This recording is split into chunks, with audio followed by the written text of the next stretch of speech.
ప్రపంచంలోని వివిధ ప్రాంతాల్లో మానవ సమాజ ఆవిర్భావం, సంస్కృతి, నాగరికత ఏ విధంగా పరిణామం చెందుతూ వచ్చాయి, సామాజిక, ఆర్థిక, మత, రాజకీయ వ్యవస్థలు ఏర్పడి ఎలా మారుతూ వచ్చాయి అనే అంశాల గురించి మనకు తెలియచేసే శాస్త్రము చరిత్ర, హిస్టరీ.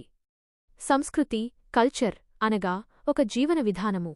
సంస్కృతిలో ఒక ప్రత్యేకమైన అభివృద్ధి సాధించిన పరిణామ దశను నాగరికత, సివిలైజేషన్ అని అంటారు.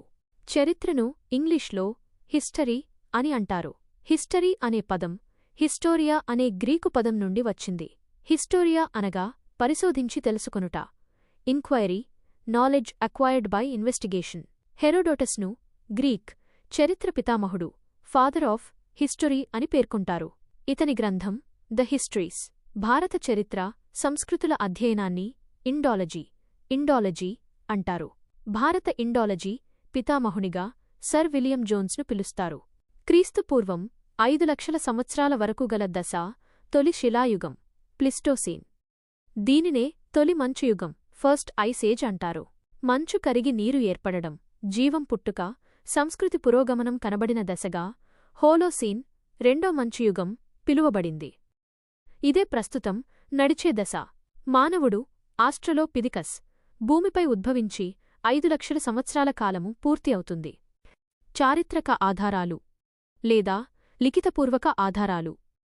Historical literary sources.